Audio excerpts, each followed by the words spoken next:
Section 31 Drug Codes. Subsection 1. The federal government may by notification in the official gazette establish as many drug codes as it consider necessary and where it establishes more than one drug code. Federal government अपने official notification में establish कर सकता है जितने drug codes वो बनाना चाहता है या जितने ड्रग कोड्स को लगेगा कि ये नेसेसरी है इस एरिया के लिए।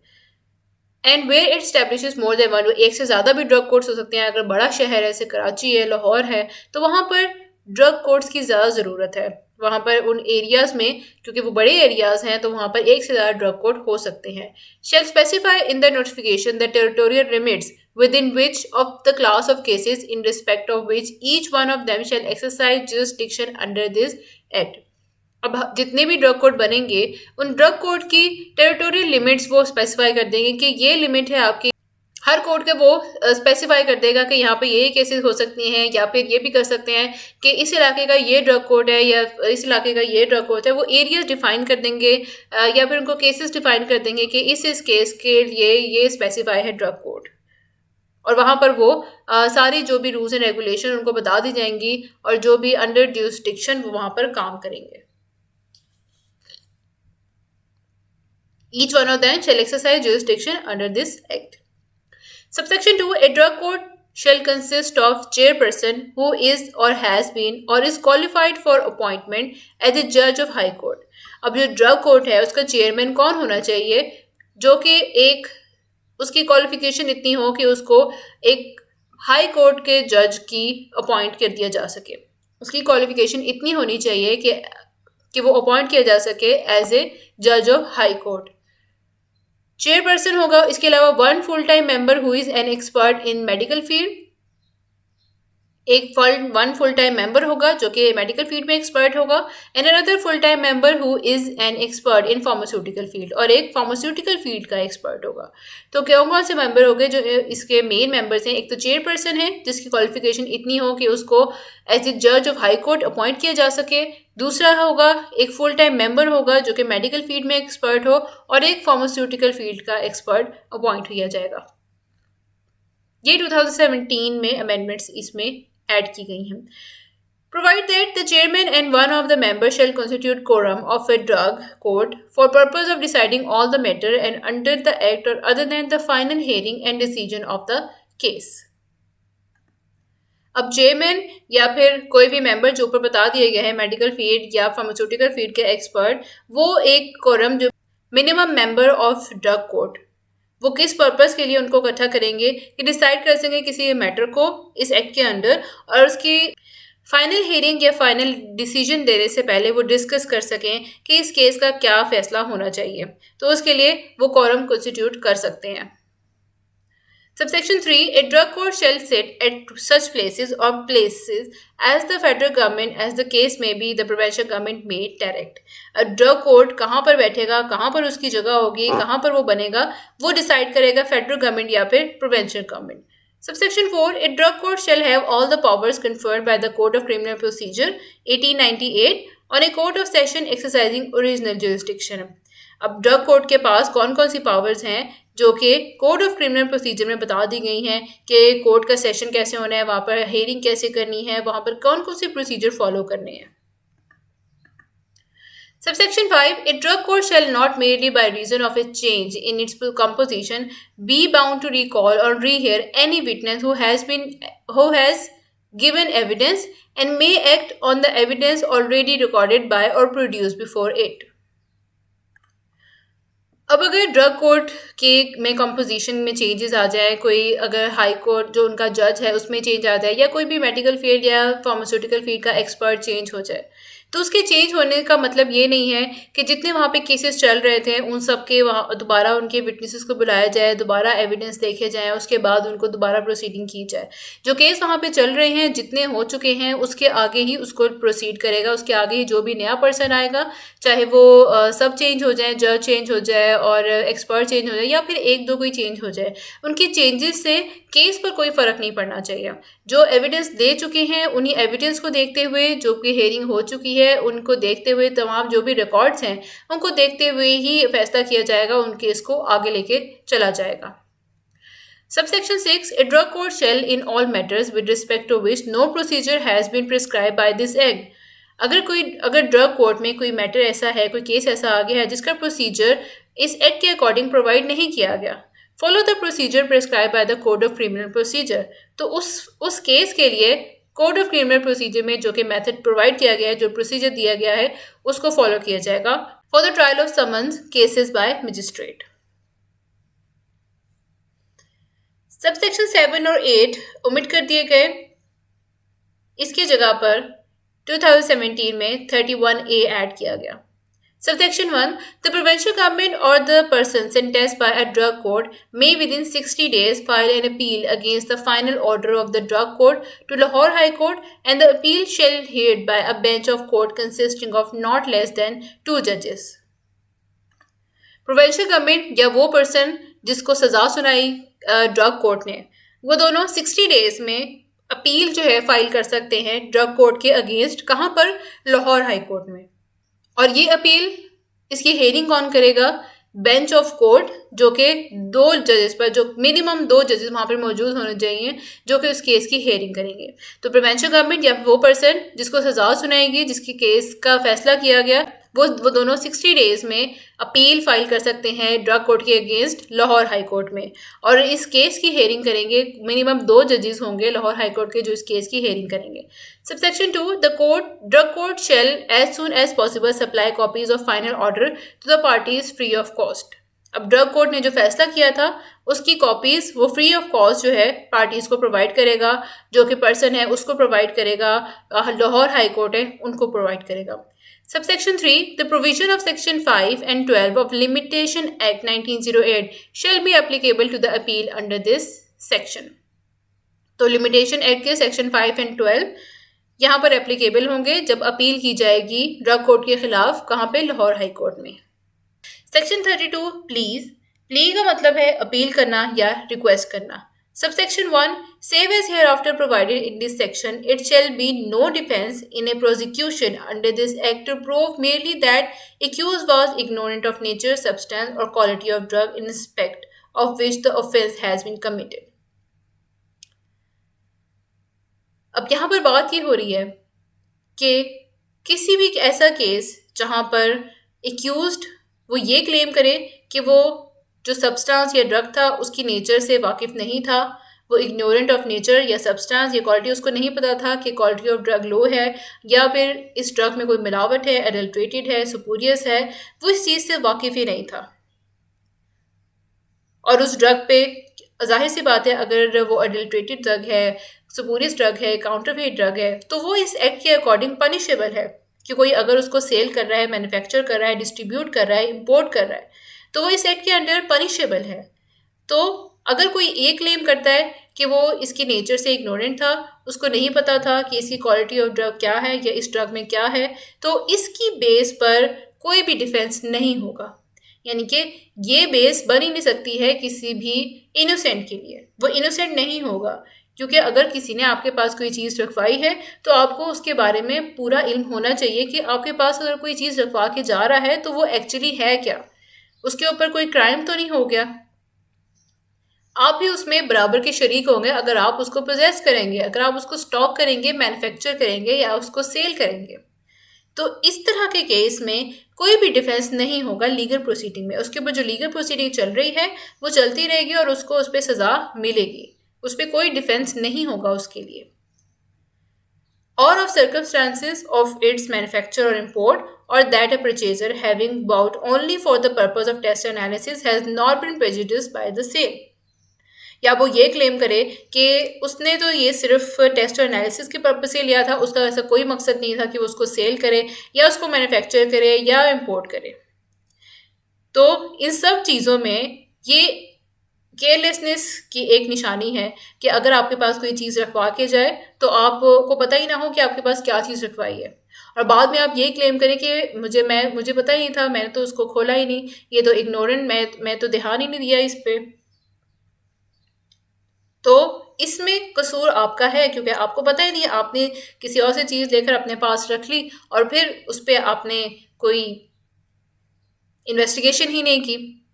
तो आप उसमें बराबर के शरीक होंगे कि आपने वो चीज़ अपने पास रखी, आपने उसको सेल किया, आपने मैन्युफैक्चर किया, या फिर आप बाद में कोर्ट में ये क्लेम करें कि मैं तो सिर्फ इसको टेस्ट या एनालिसिस के लिए लिया था, मेरा कोई पर्पज़ ही नहीं था इसको सेल करने का। तो कोई नहीं ये जानता आपकी नीयत क्या थी, कि आपका पर्पज़ क्या था, कि आपने ये ड्रग क्यों अपने पास रखी। Subsection 2.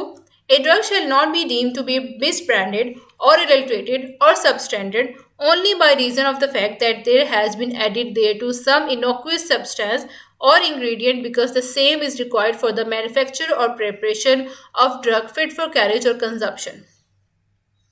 अब कोई ड्रग ऐसी है जिसमें कोई ऐसा मटेरियल ऐड है, कोई इनोक्यूअस सब्सटेंस जो कि हार्मलेस है, हार्मलेस सब्सटेंस इसमें ऐड है, और वो किस लिए ऐड किया गया, जो कि ओके हम ये भी कह सकते हैं कि वो प्रिस्क्राइब इंग्रेडिएंट के अलावा ऐड किया गया। लेकिन वो ऐड क्यों किया गया?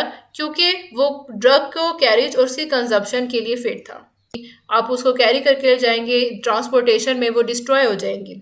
तो उस मकसद के लिए कोई भी हार्मलेस सब्सटेंस ऐड करना किसी भी ड्रग में, ताकि उसको मैन्युफैक्चर किया जाए, उसको प्रिपेयर किया जाए, उसको प्रॉपर्ली ट्रांसपोर्ट किया जाए और उसको सेल किया जाए। इस पर्पस के लिए अगर कोई हार्मलेस सब्सटेंस में ऐड किया जाता है जो कि उसकी क्वालिटी को रिड्यूस नहीं करेगा, उसकी क्वालिटी रिड्यूस नहीं करेगा, वो सिर्फ इस पर्पस के लिए ऐड किया जाएगा ताकि इसकी कंजप्शन हो सके, इसको ट्रांसपोर्ट प्रॉपर्ली कर सके, तो ऐसी ड्रग को मिसब्रांडेड, एडल्ट्रेटेड या सब स्टैंडर्ड ड्रग नहीं कहेंगे। And not to increase the bulk or weight or measure of the drug or to conceal its inferior quality or the other defect, or there is a decomposed substance which is the result of natural process of decomposition. ठीक है, तो वो substance जो उसमें add किया गया वो सिर्फ इस पर्पस के लिए था कि वो ड्रग के लिए फिट था, उसको बल्क इंक्रीज करने का उसका कोई इरादा नहीं था, उसका वेट इंक्रीज नहीं करना था, उसकी इंफीरियर क्वालिटी को छुपाना नहीं था, या कोई भी डिफेक्ट था उसको छुपाना नहीं था। सिर्फ उसका पर्पस ये था कि इसकी ट्रांसपोर्टेशन में, इसकी मैन्युफैक्चरिंग में, इसकी प्रिपरेशन में इसको कोई मसला ना आए, उसको प्रॉपरली इसको प्रिपेयर करके इसको डिस्पैच कर दिया जाए। या कोई ऐसा सब्सटेंस है जिसकी नेचुरल डिकम्पोजिशन हो गई है तो उसको भी हम एडल्ट्रेटेड, मिसब्रांडेड या सबस्टैंडर्ड नहीं कहेंगे, provide that such decomposition is not due to any negligence on the part of manufacturer और द ड्रग और the dealer thereof, and that is does not render the drug injurious to health और does not make it substandard. तो ये जो decomposition है ये उसकी जो मैन्युफैक्चर है उसकी लापरवाही की वजह से नहीं हुई, इसकी नेग्लिजेंस की वजह से नहीं हुई, बल्कि नेचुरल प्रोसेस ऑफ डिकम्पोजिशन था जिसकी वजह से वो सबस्टेंस डिकम्पोज हो गया। तो ऐसी ड्रग हार्मलेस नहीं होगी किसी भी पर्सन के लिए, उसकी हेल्थ के लिए, और इसको हम सब स्टैंडर्ड भी नहीं कहेंगे। तो कोई भी ड्रग जिसमें किसी पर्पस के लिए, मैन्युफैक्चरिंग, प्रिपरेशन, ट्रांसपोर्टेशन पर्पस के लिए कोई इंग्रेडिएंट ऐड किया गया हो और उसका मकसद ये ना हो कि इसका बल्क इंक्रीज किया जाए, इसकी क्वालिटी को रिड्यूस किया जाए, कोई डिफेक्ट है उसको छुपाया जाए, या कोई डिकम्पोज सब्सटेंस है उसकी डिकम्पोजिशन को छुपाया जाए, तो ऐसी ड्रग मिसब्रांडेड, एडल्ट्रेटेड या सब स्टैंडर्ड नहीं होगी। तो अगर ऐसी केस पे, ऐसी ड्रग पे कोई अगर लीगल प्रोसीडिंग अगर कोई चलाता है तो उस पे फिर वो अपील कर सकता है। Subsection 3, a person not being the manufacturer of a drug or his agent for the distribution thereof shall not be liable for a contravention of section 23 if he proves। अगर कोई ऐसा शख्स जो कि मैन्युफैक्चरर नहीं है ड्रग का, या फिर वो एजेंट नहीं है जो डिस्ट्रीब्यूशन कर रहा है ड्रग्स की, तो वो सेक्शन 23 के अंदर कंट्रावेंशन उसकी कंसीडर नहीं होगी। अगर वो क्या क्या प्रूव कर दे, that he did not know and could not be reasonable diligence have ascertained that the drug is in any way contravene the provision of this act, and the drug while in his possession remained the same state as when he acquired it। अगर वो ये prove कर दे कि वो नहीं जानता था कि इस ड्रग ने इस एक्ट के अकॉर्डिंग, इस एक्ट के किसी प्रोविजन की कंट्रावेंशन की है, उसके बाद जो भी ड्रग आई थी जैसे आई थी उसकी पोजेशन में वो वैसे ही पड़ी है, ना उसने उसको डिस्ट्रीब्यूट किया, ना उसने उसको सेल किया, ना उसने उसकी पैकेजिंग खोली, उसने कुछ नहीं किया, वो एज इट इज़ उसके पास वैसे ही पड़ी है जैसे उसको दी गई थी, और वो उसको ये नहीं जानता था कि इस एक्ट के प्रोविजन की उसने कोई कंट्रावेंशन की है, उसने कोई खिलाफ वर्जी की है। तो इस केस में वो कंट्रावेंशन से बच सकता है, वो सेक्शन 23 में जो प्रोहिबिशंस दी हुई हैं और उन पे फिर जो सजाएं हैं वो उनसे बच सकता है अगर वो ये प्रूव कर दे। और क्या प्रूव करे? Clause B, that he acquired the drug from a duly licensed manufacturer और his authorized agent or an importer or an indenter resident in Pakistan under a written warrant in the prescribed form stating in particular। क्या अगर वो ये prove कर दे कि उसने जो drug ली है वो एक ड्यूली लाइसेंस्ड मैन्युफैक्चरर से ली है। ड्यूली लाइसेंस्ड मैन्युफैक्चरर हम ये कह सकते हैं कि एक पर्सन जो उसके बाद फार्मासिस्ट का भी लाइसेंस है और उसके बाद मैन्युफैक्चरिंग का भी लाइसेंस है, या फिर एक मैन्युफैक्चरिंग का लाइसेंस है और फिर वो डिस्ट्रीब्यूशन का काम भी कर रहा है, तो ड्यूली लाइसेंस्ड मैन्युफैक्चरर है वो। इसके अलावा या फिर किसी ऑथोराइज एजेंट से उसने ड्रग ली है, या किसी इम्पोर्टर या इंटेंडर जो कि पाकिस्तान में रेजिडेंट है।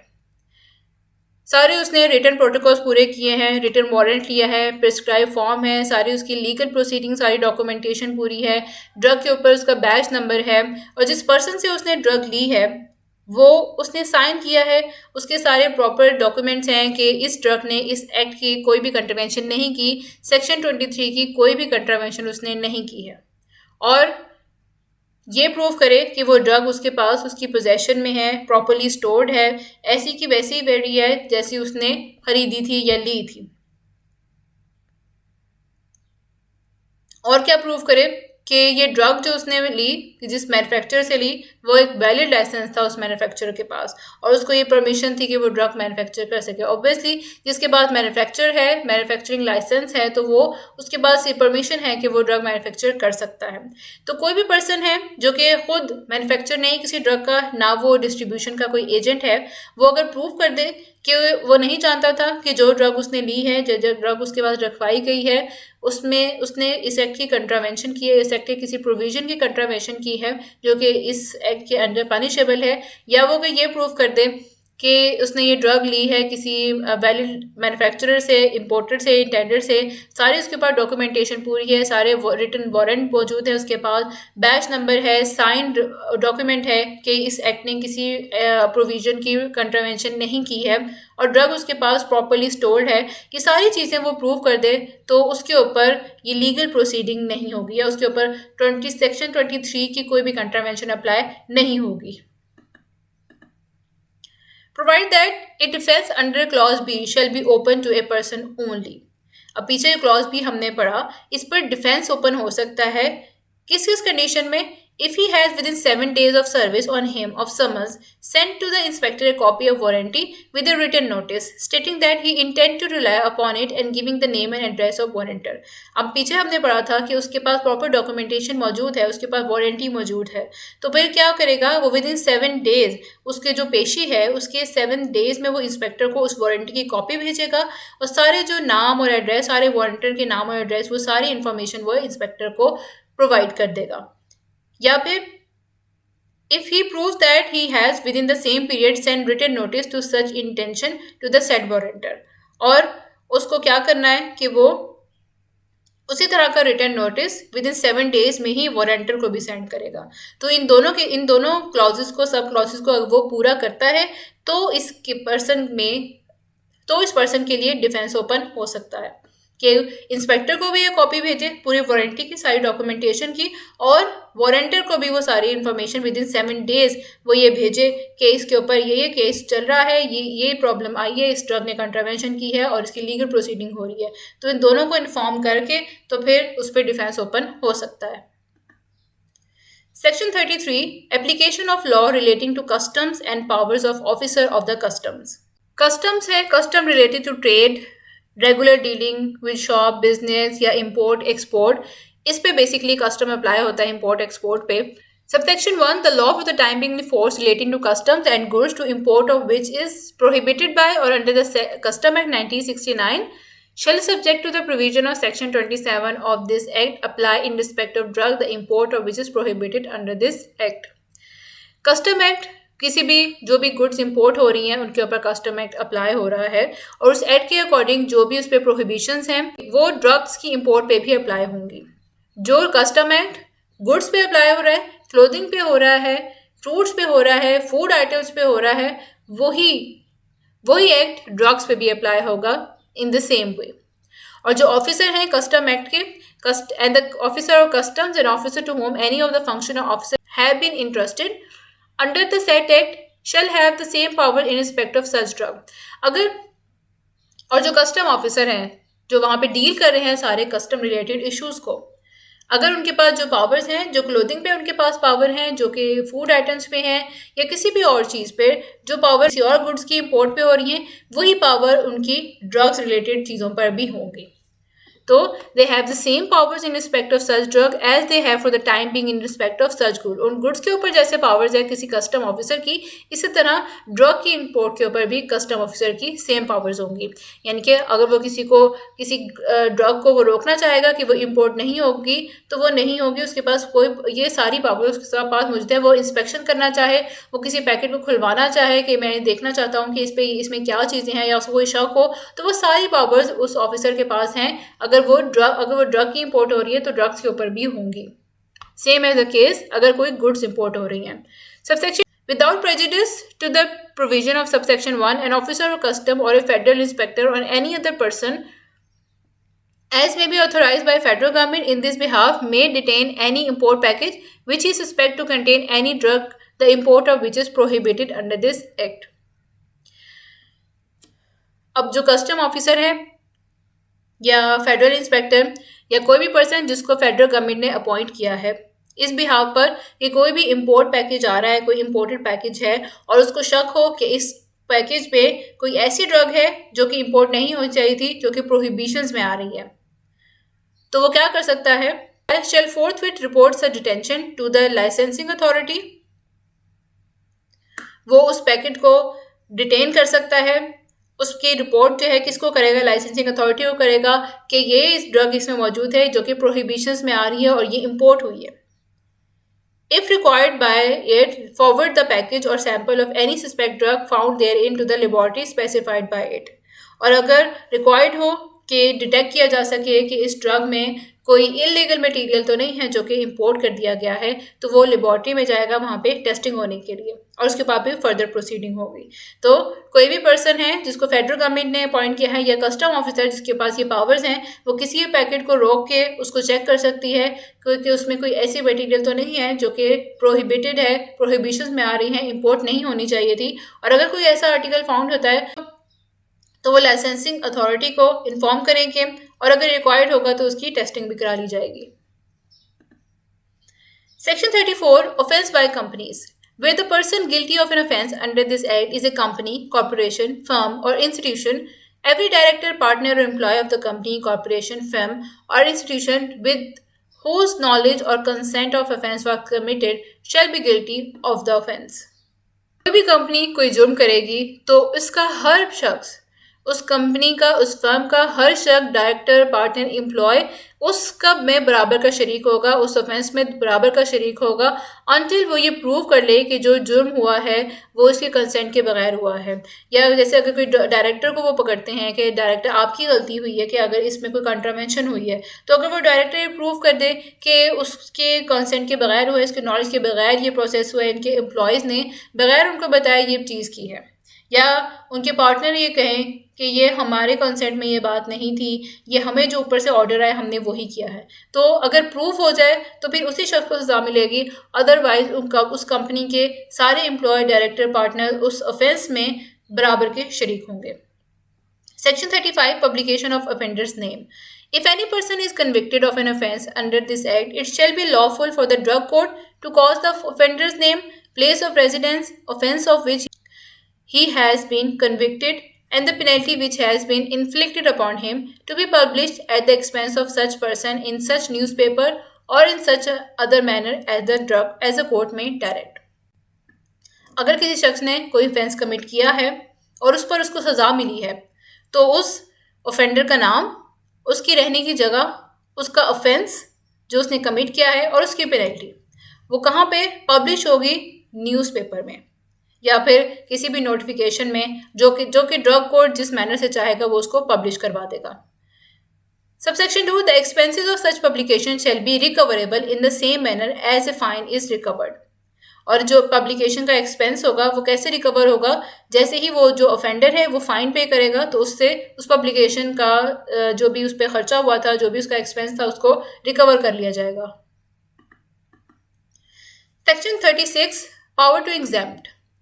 Notwithstanding anything contained in this act, the federal government may, if it is of opinion that public interest so requires, at any time of its own motion or on a representation made to it by notification in official gazette, exempt any drug or class of drug from the operation of any of the provision of this act. अगर federal government चाहेगा, अगर कोई अगर कोई public interest require होगा, public की opinion होगी, या फिर फेडरल गवर्नमेंट या प्रोविंशियल गवर्नमेंट के कोई रिप्रेजेंटेटिव्स होंगे, उनकी ओपिनियन होगी, या फिर वो अपनी रिप्रेजेंटेशन से अगर कोई इस तरह की करना चाहेगा, किसी भी ड्रग को एग्जाम करना चाहेगा, फ्री ऑफ चार्ज या ऑब्लिगेशन करना चाहेगा, तो वो अपने ऑफिशियल नोटिफिकेशन में ये बता देगा कि ये ड्रग है या फिर ये क्लास ऑफ ड्रग है जो कि एग्जाम कर दी जा रही है इस एक्ट से, फ्री ऑफ चार्ज कर दी जा रही है। सपोज अगर कोई ड्रग है उसके ऊपर वो प्रोहिबिशन है कि वो इंपोर्ट नहीं हो सकती, वो इस लिस्ट में नहीं है कि उसको इंपोर्ट किया जा सके या एक्सपोर्ट किया जा सके, तो अगर पब्लिक इंटरेस्ट रिक्वायर है, अगर उसकी डिमांड ज़्यादा है पाकिस्तान में कि यहाँ पर लोगों को चाहिए वो ड्रग, तो वो उसका चार्ज वो हटा देंगे, तो वो ऑफिशियल नोटिफिकेशन में उस ड्रग को या क्लास ऑफ ड्रग को मेंशन कर देंगे कि इसके ऊपर से ये सारी ऑब्लिगेशन हट गई हैं जो कि इस एक्ट में दी गई थी, या कोई अगर ये एक्ट के अंडर ये प्रोहिबिशंस में आ रही थी तो वो प्रोहिबिशंस के ऊपर से हटा दी गई हैं। फिर वो उस पर ये भी मेंशन कर सकते हैं कि कितने टाइम पीरियड के लिए ये प्रोहिबिशन हटाई है उन्होंने, तो वो भी उस पर मेंशन कर देंगे। तो पब्लिक इंटरेस्ट रिक्वायर होगा या उनकी कोई अपनी मर्जी होगी या अपना उनको कोई ओपिनियन होगा, तो उस पर वो ऑफिशियल नोटिफिकेशन में किसी भी ड्रग या क्लास ऑफ ड्रग को एग्जाम कर देंगे, बरी कर देंगे, फ्री फ्रॉम ऑब्लिगेशन कर देंगे कि इसके ऊपर अब कोई चार्ज नहीं है, अब कोई इसके ऊपर ऑब्लिगेशन नहीं है, कोई इस पर प्रोहिबिशन नहीं है, ये ड्रग इंपोर्ट हो सकती है, मैन्युफैक्चर हो सकती है या फिर सेल हो सकती है, तो किसी भी पर्पज़ के लिए वो किसी ड्रग या क्लास ऑफ ड्रग को एग्जाम कर सकते हैं। Section 37 Inspector to be public servant. Every inspector shall be deemed to be a public servant within the meaning of Section 21 of Pakistan Penal Code and shall be officially subordinate to such authority as the government appointed him may specify in this behalf. अब जो भी inspector appoint किया जाता है उसका क्या काम है, वो वर्क करेगा एज ए पब्लिक सर्वेंट। उसकी पहली जो प्रायोरिटी होगी वो पब्लिक को सर्व करना है, जो पब्लिक के प्रॉब्लम है उसको रिजॉल्व करना उसकी प्रायोरिटी है। और ये क्या है, पाकिस्तान पीनल कोड के सेक्शन 21 में डिटेल दे दी गई है। पाकिस्तान पीनल कोड में सेक्शन 21 में ये बता दिया गया है कि जो भी इंस्पेक्टर है वो एज ए पब्लिक सर्वेंट काम करेगा and shall be officially subordinate to such authority as the government appointed. और वो गवर्नमेंट जिस भी अथॉरिटी को उसको अपॉइंट करेगी, suppose provincial quality control board में वो अपॉइंट हो रहा है तो वो उसका सबऑर्डिनेट होगा, उनके अंडर रहकर वो काम करेगा। Section 38 indemnity. इंडेमनिटी का मतलब है exemption, immunity. Except as otherwise expressly provided in this act, no suit, prosecution or other legal proceeding shall lie against government or any other authority or a person for anything which is in good faith done or intended to be done under this act or any rule. किसी ऐसे शख्स जो government का person हो या government authority हो या कोई इंस्पेक्टर भी कह सकते हैं, अगर उसने कोई ऐसी चीज़ की है जो कि गुड फेथ में की है, चाहे वो लॉ के अंदर रहते हुए अंदर हो या उसके बाहर हो, उसने पब्लिक ओपिनियन को देखते हुए किया, पब्लिक की भलाई के लिए उसने कोई एक्शन लिया है, तो उस पर उसको कोई भी सज़ा नहीं होगी, उसको कोई भी उसकी लीगल प्रोसीडिंग उस पर नहीं होगी, क्योंकि उसने वो गुड फेथ में किया था, उसने वो पब्लिक के लिए किया, उसने वो एक अच्छी इंटेंशन से किया था, इसलिए उसके ऊपर कोई भी लीगल प्रोसीडिंग नहीं करेगा। ठीक है, तो कोई भी गवर्नमेंट का एम्प्लॉय हो, उसके किसी भी एक्शन पे उसको कोर्ट नहीं ले जाया जाएगा, उसके ऊपर कोई केस नहीं किया जाएगा। Section 39 finality of order. Save as otherwise expressly provided in this act, every order passed or decision given by any board, a drug court or any other authority under this act shall be final and shall not be called in question by or before any court or other authority. कोई भी order pass हो या कोई board कोई decision करे, कोई report जारी करे, कोई ऑफिशियल नोटिस जारी करे या कोई ड्रग कोर्ट कोई फैसला करे, तो वो फैसला उनका फाइनल होगा, वो डिसीजन उनका फाइनल होगा, उसके ऊपर कोई और कोर्ट या कोई और अथॉरिटी उसको क्वेश्चन नहीं कर सकती है। Section 40, publication of result of test or analysis. It shall be lawful for the federal government to publish in such manner as it may deem fit the result of any test or analysis of any drug for public information, and to pass such order relating to withdrawal of such drug from sale and its disposal as it may consider necessary. अब subsection 1 में ये बात है कि कोई suppose कोई drug है, उस पर कंट्रावेंशन हुई है, उसको सीज कर दिया गया है और फिर उसका टेस्ट और एनालिसिस हुआ है। ठीक है, पब्लिक को भी पता है कि ये ड्रग जो है सीज कर दी गई है, बैन कर दी गई है, इसके ऊपर टेस्ट और एनालिसिस चल रहे हैं। तो जब उनके टेस्ट और एनालिसिस की रिपोर्ट आ जाए तो फेडरल गवर्नमेंट उनको पब्लिश करेगा, पब्लिक को इन्फॉर्म करेगा कि इस जो ड्रग हमने सीज की थी इसका ये रिजल्ट आया है, और वो ऑर्डर पास करेगा इसको विड्रॉ किया जाए फ्रॉम सेल, और इसको डिस्पोज ऑफ कैसे किया जाएगा उसके भी मैनर्स वो सारे पब्लिक को इन्फॉर्म कर देंगे। Subsection 2, the federal government may, if it consider it necessary in public interest so to do, publish for public information in such manner as it may deem fit any information relating to drug or to the use of drug in specified circumstances. और federal government अगर उसको ये ज़रूरी लगेगा या फिर public interest require होगा, वो पब्लिक को क्या इन्फॉर्मेशन पब्लिश करेंगे, ड्रग रिलेटेड इन्फॉर्मेशन, या किसी भी स्पेसिफाइड ड्रग है, कोई नई ड्रग आई है तो उसको कैसे यूज़ करना है, क्या उसके क्या बेनिफिट्स हैं, इस सारी चीज़ों के लिए किस पर्पज़ के लिए यूज़ हो रही है, ये सारी चीज़ें फेडरल गवर्नमेंट पब्लिक इंटरेस्ट के बेस पे होते हुए ये चीज़ें पब्लिश करेगा। पब्लिक इंटरेस्ट रिक्वायर होगा तो फेडरल गवर्नमेंट ये किसी भी ड्रग की ये सारी इन्फॉर्मेशन, उसका यूज़, उसके बेनिफिट्स, ये सारी चीज़ें वो पब्लिश करेगा। Section 41, cancellation or suspension of licenses. Where any person has been found to have contravened any of the provision of this act or the rule in respect of any drug, and contravention is of such a nature that the import, export, manufacture or sale of drug by such person is in the opinion of licensing authority or licensing or central licensing board likely to endanger public health.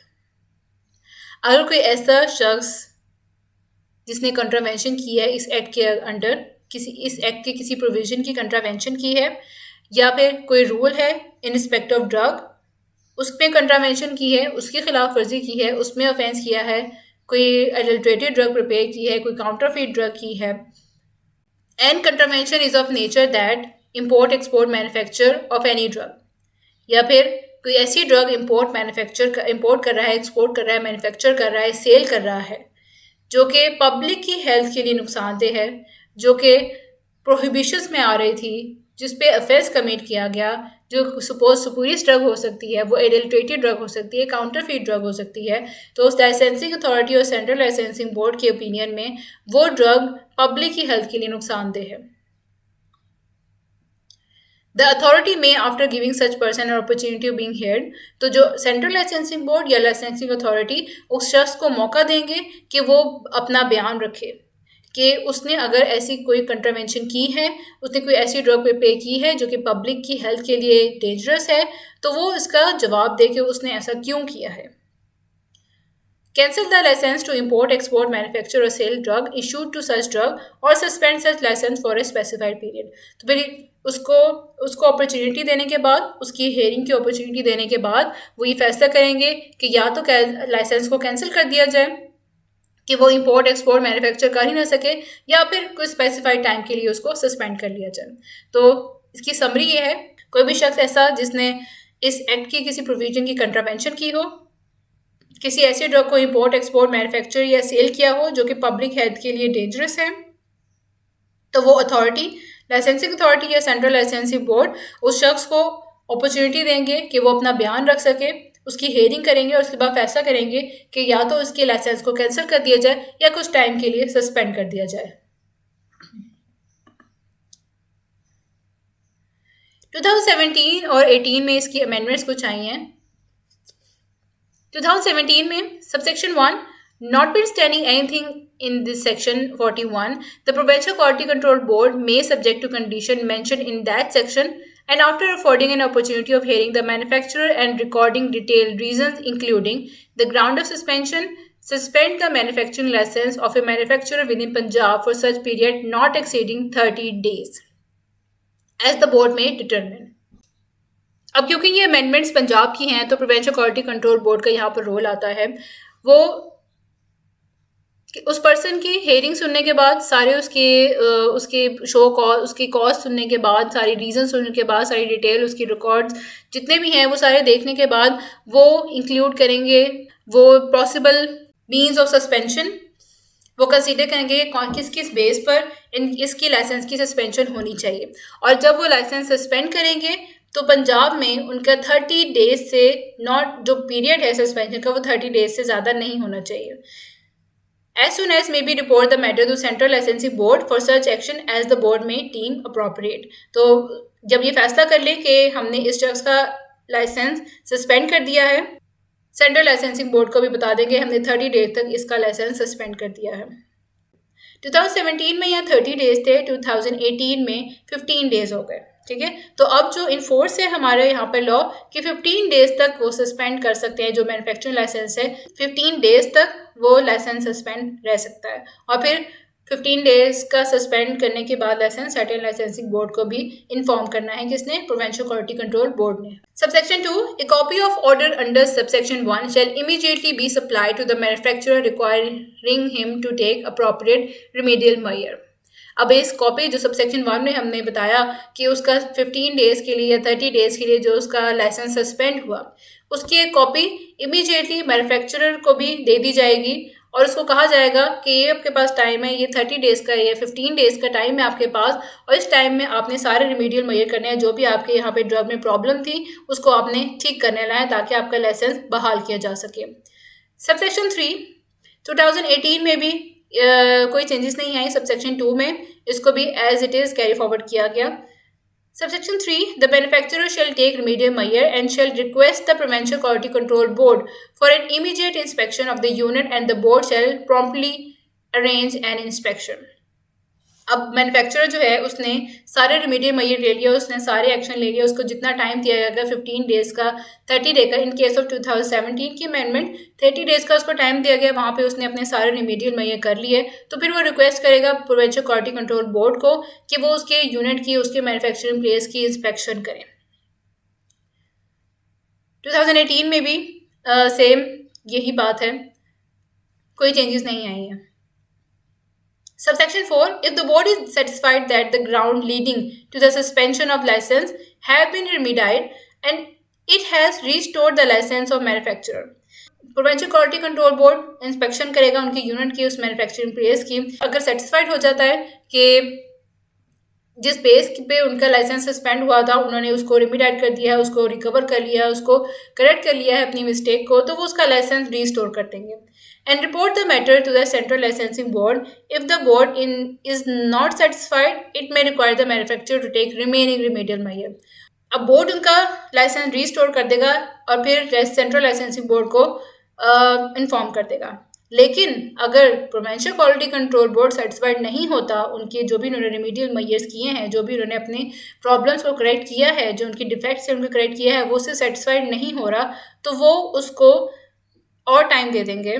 वो manufacturer को कहेंगे कि जो बाकी उनके जो remedial actions हैं, जो रिमीडियल मेजर्स हैं, वो उनको कंप्लीट करें, जो जो डिफेक्ट्स उनके रह गए हैं उनको कंप्लीट करें। तब तक वो उसका लाइसेंस रिस्टोर नहीं करेंगे। अगर वो सेटिस्फाइड होंगे तभी उसका लाइसेंस रिस्टोर करेंगे, अगर सेटिस्फाइड नहीं होंगे तो उसका लाइसेंस रिस्टोर नहीं होगा। मैन्युफैक्चरर को अपने सारे डिफेक्ट दूर करने पड़ेंगे। Subsection 5, notwithstanding anything in subsection 3 or subsection 4, the board shall arrange inspection of the unit for manufacture of drugs at 5 days। Subsection 3 और 4 में इंस्पेक्शन की बात आ रही है। 3 में क्या बात थी कि अगर मैन्युफैक्चरर अपने सारे डिफेक्ट दूर कर लेता है तो वो क्वालिटी कंट्रोल बोर्ड को कहेगा कि आप हमारे यहाँ की इंस्पेक्शन कर लें। और 4 में ये था कि इंस्पेक्शन में अगर वो सेटिस्फाइड हो जाएगा तो वो उनका लाइसेंस रीस्टोर कर देगा। अब यहाँ पर आ रहा है the board shall arrange inspection of the unit for manufacture of drug at 5 days prior the expiry of the period of suspension. अब जैसे 15 दिन का टाइम है तो 10 दिन बाद जो इंस्पेक्शन टीम है या प्रोविंशियल क्वालिटी कंट्रोल बोर्ड की टीम है वो उसके मैन्युफैक्चरर यूनिट का विजिट करेगी, उनकी इंस्पेक्शन करेगी। If it is of the view that sufficient remedial steps have not been taken, the board may from time to time and after recording reason extend the period of suspension up to maximum period of 90 days in all.